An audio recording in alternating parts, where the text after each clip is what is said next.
El siguiente segmento tiene contenido o opinión.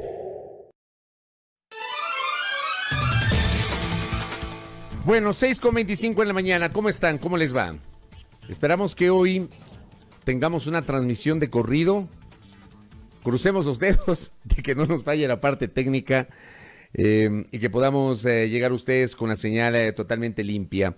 Agradecemos a quienes ya están unidos a nuestra sintonía. Tienen varias opciones, ¿ah? Si se cae la transmisión de Facebook, escúchenos por radio.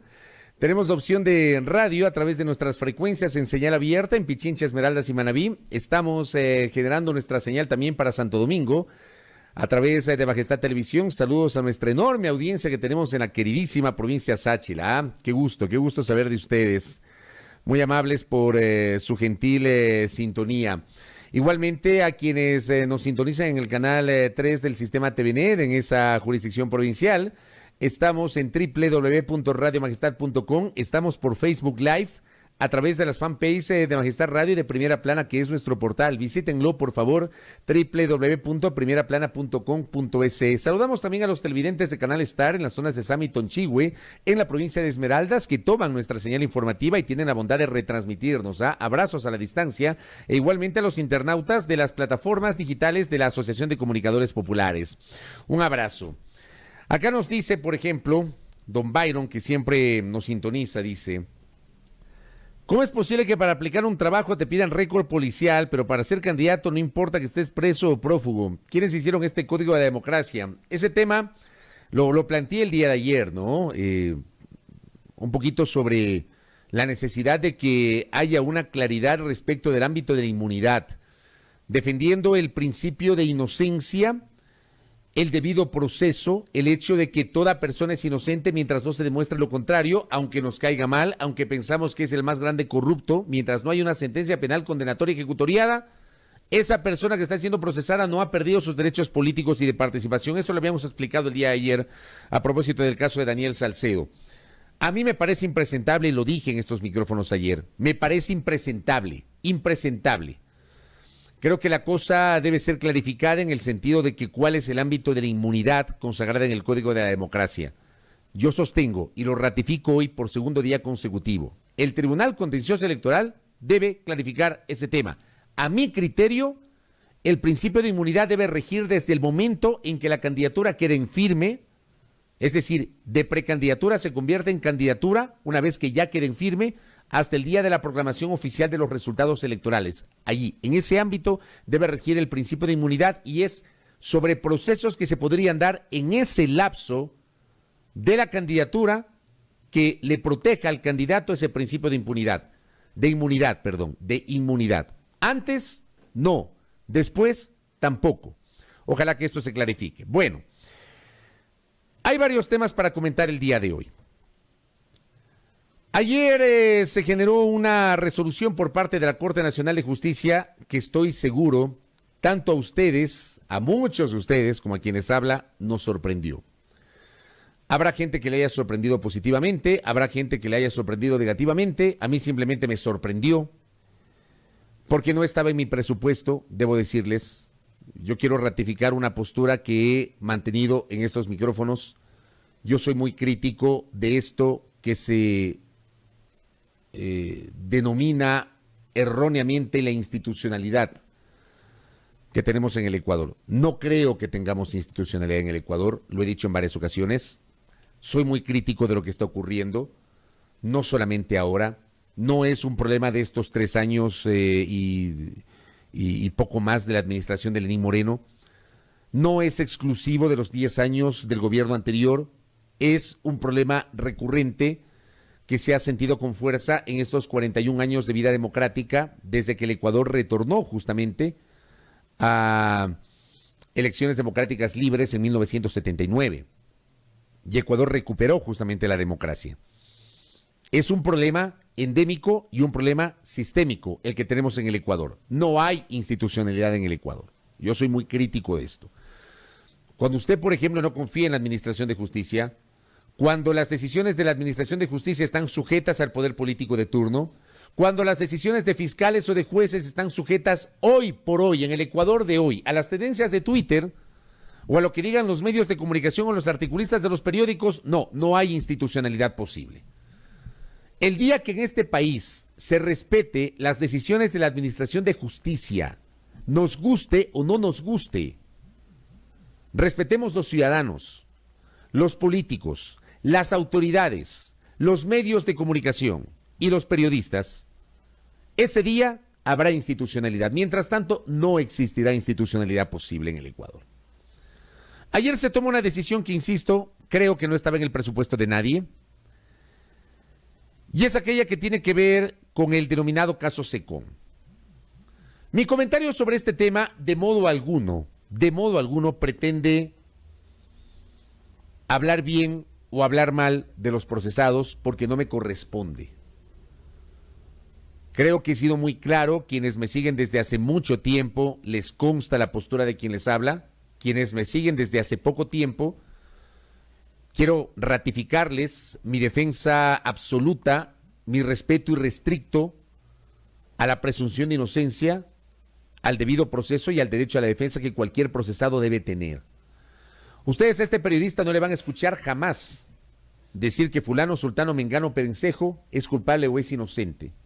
Pero sí le van a escuchar a este periodista insistir y reclamar porque al menos se cuiden las formas, para que tengamos por lo menos algo de certezas de que las decisiones que adopte la Administración de Justicia están apegadas al derecho. Ayer, por ejemplo, hay una decisión adoptada por 2 jueces de la Corte Nacional de Justicia, el juez Iván León y la jueza Daniela Camacho. En el caso de la jueza Daniela Camacho, que para algunos sectores es una suerte de heroína por su papel en otros procesos judiciales vinculados a denuncias sobre supuestos casos de corrupción, seguramente para esos sectores la decisión de la jueza Camacho de ayer debe haberse convertido en una decepción. Porque el día de ayer la jueza Camacho, al igual que el juez Iván León, terminan ratificando el estado de inocencia de 4 personajes vinculados a una investigación del denominado caso SECON. Caso sobre el cual desde el propio año 2018, quienes me siguen, insisto, desde hace muchos años, les consta y les pido que hagan un ejercicio de memoria. En este espacio de noticias, en estos micrófonos, en esta tribuna periodística, nosotros cuestionamos la manera como se emitieron boletas de detención contra varios personajes inicialmente vinculados y que luego resulta que ya no estuvieron o no formaron parte del proceso. Y voy a mencionar 2 ejemplos. El de Marco Antonio Bravo y el de Javier Lemos, que fueron detenidos, desde mi punto de vista, en una decisión excesiva, porque bien pudo haber operado, si es que obviamente estaba en proceso de indagación, de instrucción fiscal, todo lo que ustedes quieran, bien se pudo haber utilizado o echado mano de las medidas cautelares alternativas a la prisión preventiva. Pasó contra Carlos Bravo, contra Marco Antonio Bravo y contra Javier Lemos. Pero menciono a Marco Antonio Bravo y a Javier Lemos porque ellos finalmente no fueron vinculados al juicio propiamente dicho. A mí sí me pareció en el 2018 que fue un exceso esa decisión adoptada por la Administración de Justicia. Y dentro de esos excesos, obviamente sumar la postura asumida desde los medios de comunicación.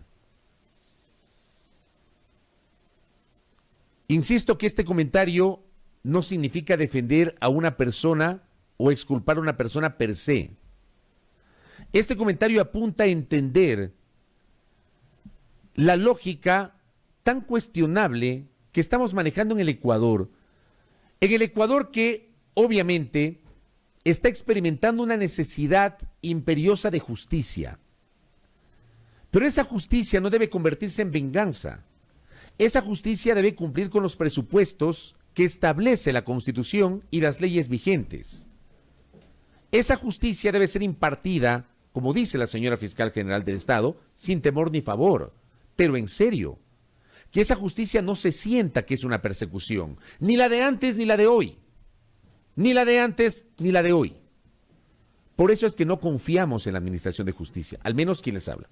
Y estoy seguro que muchos de ustedes manejarán una postura similar a las que les estoy mencionando en este momento. En este caso, hubo publicaciones que ya condenaron a los acusados.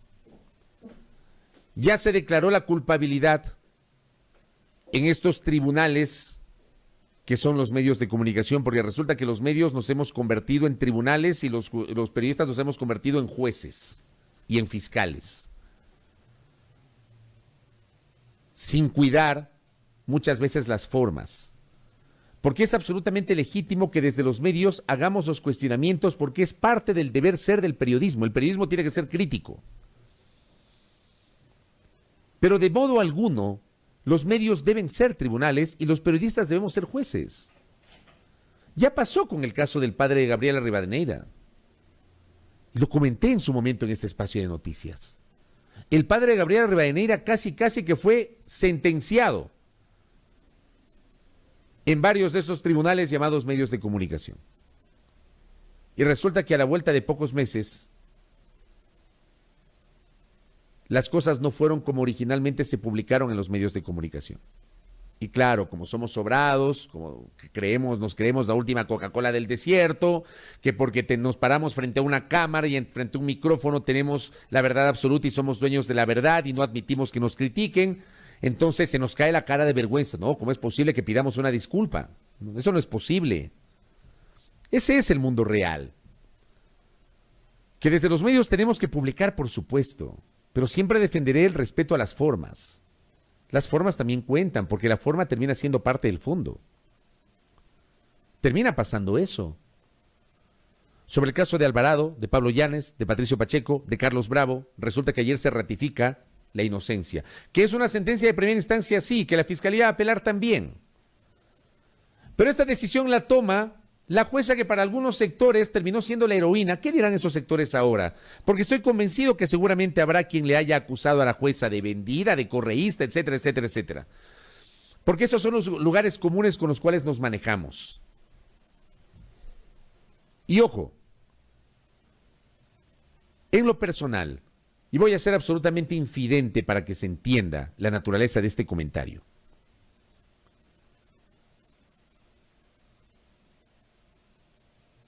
En el pasado, este espacio y este periodista no éramos bien vistos por la SECON de Fernando Alvarado, y Fernando Alvarado lo sabe.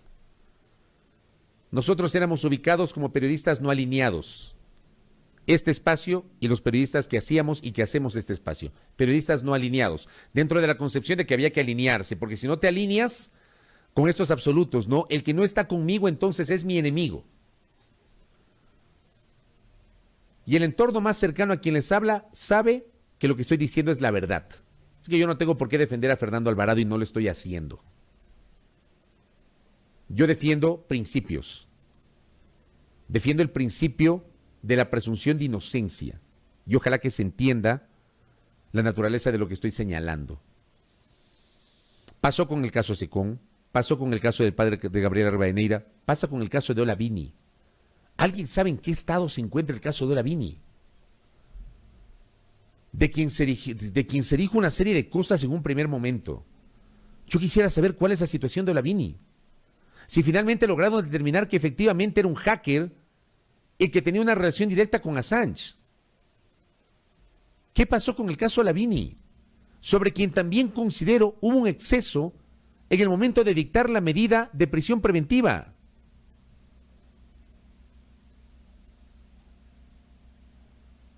Estos son los temas que debemos observar y sobre los cuales somos críticos.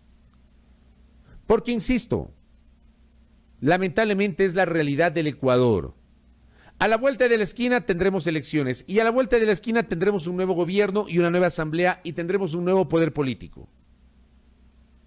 Y yo veo muy lejos que este Ecuador cambie esa concepción de que cambiando el poder político, la institucionalidad, si es que existe, se mantenga, independientemente del poder político. Después del 24 de mayo del 2021, sea quien sea el que gane las elecciones, vamos a tener otro momento y vamos a vivir otro momento. Y la institucionalidad de este país, la mal llamada institucionalidad de este país, seguramente estará atada al poder político que se posesiona el 24 de mayo del 2021. Esa ha sido la gran tragedia de este país. En este país no existen políticas de Estado. Este es un país coyuntural. Este es un país que no piensa a largo plazo. Hay gente que se llena la boca diciendo que se trabaja no para las próximas elecciones, sino para las próximas generaciones. Falso. El político per se ecuatoriano trabaja pensando en las siguientes elecciones. Eso es lo que ocurre. Aquí no hay política de Estado. Y eso pasa en la Administración de Justicia. Eso sucede en la Administración de Justicia. Y este es un ejemplo. Ese es el sentido de mi crítica. Esa es la naturaleza de mi crítica. Sin decir que Alvarado y compañía son culpables o inocentes. Eso ya lo determinaron 2 jueces. De la Corte Nacional de Justicia y el voto salvado de un juez que no está de acuerdo con la decisión de la mayoría. Igual pasa con el caso Singue que ayer comenzó. A mí me genera una honda preocupación. Una muy honda preocupación las palabras que ayer pronunció en este espacio el jurista Juan Pablo Albán Alencastro. Hay 2 temas que me llaman la atención a mí. 2 temas. Un informe de la Procuraduría General del Estado que no tiene cuestionamientos al contrato para la explotación del campo Singue en la región amazónica. Y un informe del ministro de Energía y Recursos Naturales No Renovables de este gobierno, quien estuvo la mayor parte de este gobierno, antes del actual, antes de René Ortiz. Y antes de José Augusto Briones, que reemplazó a Carlos Pérez García. Me refiero a Carlos Pérez García. Este gobierno ha tenido 3 ministros de Energía y Recursos Naturales No Renovables. Carlos Pérez García, José Augusto y René Ortiz Durán, el actual ministro. Carlos Pérez García, que permaneció más tiempo, emitió un informe en donde hablaba justamente de la rentabilidad que generó la explotación del campo Singue. O sea, si hay un informe de la Procuraduría y hay un informe del Ministerio de Energía y Recursos Naturales no Renovables que avalan tanto el contrato cuanto la rentabilidad que recibió el Estado por la explotación del campo Singue, no entiendo cómo se mantiene la teoría de la Fiscalía de que hubo un ilícito. Y a mí, ¿qué es lo que me preocupa? Que por cuestiones políticas, como decía Juan Pablo Albán Alencastro el día de ayer, se termine sentenciando o involucrando a inocentes. ¿Qué es lo que alertaba ayer Juan Pablo Albán? Dentro de lo que él considera como teoría de que se hayan apurado en instalar ayer la audiencia del caso Singue. La situación de Jorge Glass, cuya defensa está haciendo lo posible para solicitar la prelibertad, tomando en cuenta que en los 2 casos sobre los cuales hay sentencias penales condenatorias ejecutoriadas del ex vicepresidente, el caso Odebrecht y el caso Sobornos, sancionados con el Código Penal anterior al actual COIP, resulta que antes había unas reglas distintas para acceder a la prelibertad, cumplir al menos el 40% de la pena, no el 60% como dice el actual COIP. Y se entendería que en el caso de Glass ya podría solicitar la prelibertad. Entonces el apuro es este, decía Juan Pablo Albán. Al menos esa es una de las presunciones que él tiene. Esa parte me preocupa. Y a esto es cuando hablo yo, cuando me refiero yo a la ausencia de institucionalidad. Porque no puede ser posible que las decisiones judiciales estén atadas a los afectos o desafectos contra un actor político. A mí eso me preocupa. Eso. Que por apurados atropellen procedimientos, se pasen por encima de determinadas fases del debido proceso y terminen sentenciando a inocentes. El país debe tener la certeza de que la decisión que se tome en el caso Singue sea una decisión apegada a derecho. Eso es lo que espera el país. Eso es lo que esperamos quienes creemos en este ideal de una administración de justicia independiente y proba, que no la tenemos en el Ecuador.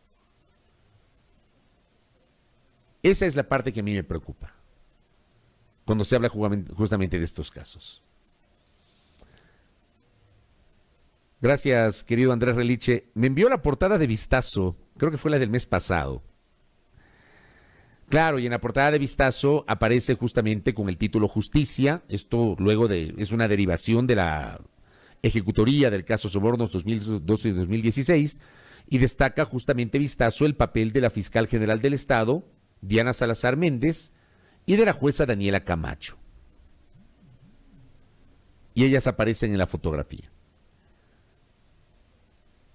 Es esa jueza, la jueza Daniela Camacho, que ayer falló. Vamos a ver si se respeta, como se respetó y se aplaudió anteriormente, se respeta la decisión de la jueza Daniela Camacho sobre este tema. Bueno, dejemos el tema judicial. Hablemos un poquito de lo que pasó el día de ayer en la avenida 12 de octubre. Hay un segmento de los ciudadanos que están bravísimos, que están enojados, que están molestos, porque ¿cómo es posible que un grupo de indígenas, que un grupo de indios, como les llaman, ¿no? Les llaman despectivamente esos indios, a quienes les buscan solamente cuando les interesa? Cuando se trata de salir a las calles por un tema que les interesa, ahí sí, los hermanos indígenas. Pero cuando osan hacer algo que no les gusta, los indios de puntos suspensivos. Bueno, resulta que los indígenas ayer, tomando en cuenta que ayer era el Día de la Interculturalidad, que algunos le llaman el Día de la Hispanidad. Aquí en el Ecuador no se llama el Día de la Hispanidad, aunque no les guste. Aquí se llama el Día de la Interculturalidad. Adáptense a la nueva situación que vive el país. Adáptense al cambio de visión que tenemos que tener. Ya no hablamos del Día de la Raza. Ya no existe eso. Ese fue un concepto anquilosado y desapegado de la realidad con el cual crecimos y de lo cual aprendimos. Que el 12 de octubre de 1492 llegaron 3 carabelas a lo que hoy es América. Cuando Colón, con el auspicio de la reina de España, de Isabel la Católica, armó una expedición para llegar a la India y se encontró con América, con lo que luego se denominó América. El 12 de octubre de 1492, así aprendimos en la escuela y en el colegio, ¿no? El Día de la Raza. Esa concepción cambió, porque obviamente las concepciones evolucionan. Se denomina el Día de la Interculturalidad. Y hay que ampliar el debate, ¿no? Sobre esto que es un momento que recoge la historia de la humanidad, que es esta fecha del 12 de octubre de 1492, el descubrimiento de América, porque así dicen los libros de historia, pero también la llegada de los españoles, que es considerada por otro grupo de estudiosos como el genocidio sobre los pueblos indígenas de lo que es América, de lo que era América en aquel tiempo, de lo que hoy se denomina América. Y esas concepciones se han venido manejando a lo largo de los últimos años, este debate, esta discusión, los 500 años de resistencia, la cosmovisión de los indígenas, etc. Todo esto es materia de un amplísimo debate, que debería ser además materia de una profunda reflexión histórica, en serio, que no debe circunscribirse a que los indios de puntos suspensivos llegan a maltratar los símbolos que tenemos en la capital. Dicho esto, ayer, a mi juicio, es apenas mi opinión. Si a mí me preguntan, yo no estoy de acuerdo con el proceder de ayer de los indígenas. Porque con agredir o manchar una estatua no van a resolver los 500 años de resistencia o el denominado genocidio indígena por parte de los españoles. Termina siendo una manifestación de protesta, una expresión de protesta, cuya legitimidad cada quien la podrá evaluar. A mí en lo personal me pareció un exceso, a mí me pareció un exceso. Pero aunque me parezca un exceso, yo no me atrevería a insultar a los indígenas, a ofender a Leonidas Issa, me caiga bien o me caiga mal, a maltratarlo, a decirle ese indio de tal, a decir que a los indios, como los tratan, hay que sacarlos a patadas de la capital de la República, llena de arios, llena de gente de sangre azul, la capital de los ecuatorianos. ¿Cómo van a llegar los indios, por Dios? A Quito a dañar los símbolos que tenemos en la capital. olvidándose de nuestros orígenes. Cuestionen todo lo que quieran las formas. Insisto, en la forma a mí no me gustó, a mí no me gustó. Habrá gente que esté de acuerdo y es legítimo que estén de acuerdo. Pero también es legítimo que hayamos gente que no estamos de acuerdo. Yo no estoy de acuerdo. Yo, desde mi punto de vista, yo no estoy de acuerdo con la forma empleada ayer por los indígenas. Pero de allí a decirles que hay que sacarles a patadas, a decir que los militares deberían movilizarse para sacarlos de Quito, para expulsarlos de Quito, a tratarlos de indios de tal y cual, gente de no creer en estas selvas digitales llamadas redes sociales, que se han convertido en un basurero, donde mucha gente destila sus bajas pasiones y sus odios. Creo que no tienen vida en su casa. O son unos infelices, o sea, no son felices. Y frente a ese ámbito de infelicidad o ese estado de infelicidad, trasladan todo su veneno a las redes sociales. Políticos, activistas, líderes de opinión, periodistas. Una vergüenza. Critiquen todo lo que quieran, pero no reduzcan el debate al insulto y a la agresión. Porque arios no somos, pues. Aquí somos mestizos, somos montubios, somos cholos, somos indígenas, somos afros. Este es un país plurinacional, multicultural y pluriétnico. Este no es un país de arios. Este no es un país, claro, aquí hay gente que cree que proviene de la raza superior, ¿no? Entonces maltrata a los indios. ¿Cómo es posible que los indios tal, que los indios cual? Sin elevar el nivel del debate. A mí me causa una profunda vergüenza esto. Porque este país, lejos de haber entendido la necesidad de actualizar las concepciones sobre la cosmovisión indígena, entender las razones de la lucha de los indígenas, yo no estoy de acuerdo muchas veces con las formas de los indígenas. Yo en lo personal, hay cosas sobre las cuales he discrepado. Pero uno, en la discrepancia, uno no puede insultar ni puede negar que este es un país diverso, que este es un país plurinacional. Y aquí se denosta al indígena por el pecado de ser indígena. Ya en octubre del año anterior, hace un año, ya se notaron estas expresiones racistas. Este es un país racista. Este es un país que no aprendió nada. Este es un país que lejos de evolucionar, ha involucionado. Involucionado. No ha evolucionado. Sigue siendo un país racista, en donde se denosta al afro porque es negro. Y claro, utilizan el término negro para burlarse.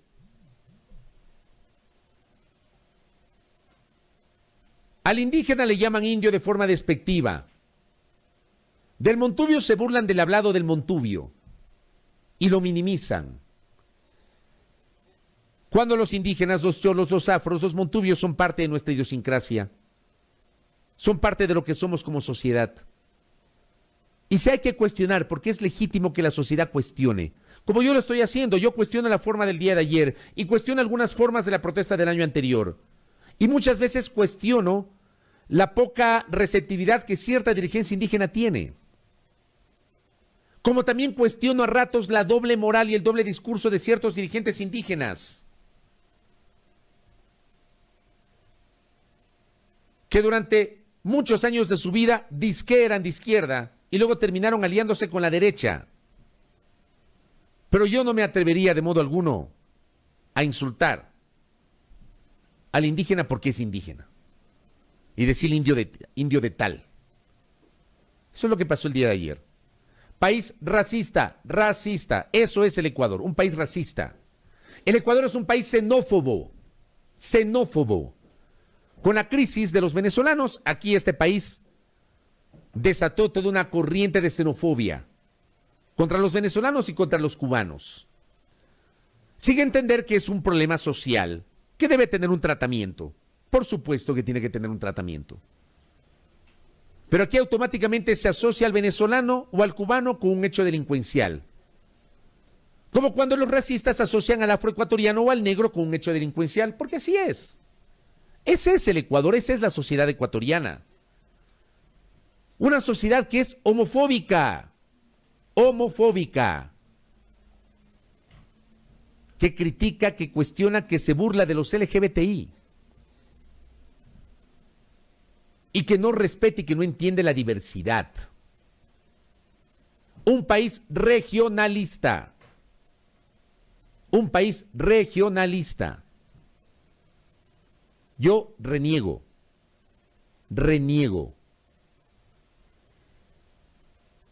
todo lo que tenga que ver con el regionalismo. Reniego del regionalismo. Yo soy ambateño, nací en Ambato, tengo raíces manavitas, viví en Puerto Viejo, me formé periodísticamente en Guayaquil y resido en Quito desde hace 25 años. Aborrezco el regionalismo, aborrezco el discurso regionalista, como lo aborrecí en los 90s, cuando apareció un personaje que hasta hoy está vigente en algunos sectores guayaquileños, y me refiero al matemático Illingworth, con un discurso totalmente separatista. Hablaban de la autonomía, pero era separatismo. En lugar de plantear soluciones para que este país sea más equitativo, para que el reparto de los recursos sea equitativo y que no haya provincias de primera, de segunda o de tercera, que no haya ciudades de primera, de segunda o de tercera.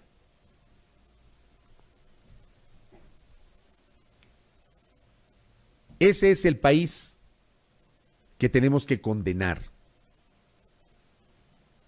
Y que lo hacemos quienes amamos profundamente al Ecuador.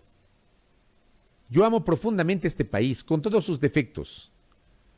Y por eso no tengo empacho en decir frontalmente este tipo de distorsiones que como sociedad tenemos y que algún día deberíamos cambiar.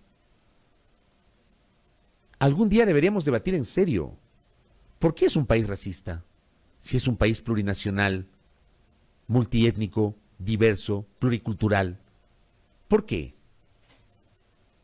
¿Por qué es un país xenófobo? Si miles de ecuatorianos han tenido que emigrar. Acuérdense de la ola del año 99, que algunos ya se olvidan, ¿no? Porque en los últimos tiempos, en los últimos años, aquí se ha generado una suerte de lavado de cara, o se ha pretendido generar un lavado de cara respecto de aquellos autores de una de las grandes tragedias nacionales que vivió el país en 1999. La del feriado bancario y del congelamiento de los depósitos. 3 millones de ecuatorianos fueron expulsados del Ecuador, fueron obligados a salir del país. Y tuvieron que emigrar a otros países. A Estados Unidos, a España, a Alemania, a Italia. Tuvieron que emigrar para tratar de mejorar sus condiciones de vida. Y con esa realidad, que el Ecuador se convierte en un país xenófobo, sin entender la propia naturaleza del ecuatoriano y el drama que hemos vivido los ecuatorianos y que han vivido miles de ecuatorianos que tuvieron que salir de su patria para buscar un mejor porvenir. Es impresentable que este país sea xenófobo. Es impresentable que este país sea homofóbico. Sin entender qué realidades. Sin entender la diversidad, que es absolutamente legítima.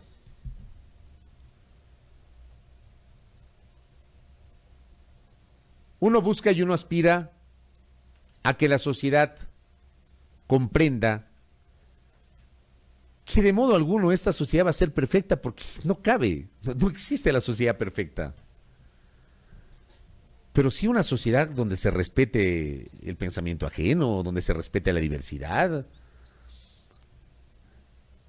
Hubo una época hace poco donde mucha gente hablaba de las libertades, hablaba del respeto al pensamiento ajeno, donde decían que el Estado pretendía incorporar el pensamiento único en la sociedad, etcétera. Y resulta que a la vuelta de la esquina, esa gente que hablaba de libertades, hoy resulta que maneja el mismo discurso que criticaba, radicalizando ese discurso, demostrando que el problema no era el discurso anterior, que el problema era que ellos no estaban en el poder. Ese es el problema. Y así pasa, pues. Pasa en la política, pasa en la justicia, pasa en la concepción social sobre esos temas que estoy planteando. Ojalá se entienda la naturaleza de este comentario que estoy haciendo. Porque, insisto, cuestionen la forma es legítimo. Pero de allí a insultar a los indígenas por haber osado, por haber cometido el pecado o el delito de haber ensuciado, haber pintado a manera de protesta una estatua de la reina Isabel la Católica en Quito y tratarlos de indios de tal y cual, hay una distancia sideral. Ojalá se comprenda que la sociedad tiene que aprender a coexistir. Y si debemos ser críticos, hagámoslo con argumentos y no priorizando el insulto.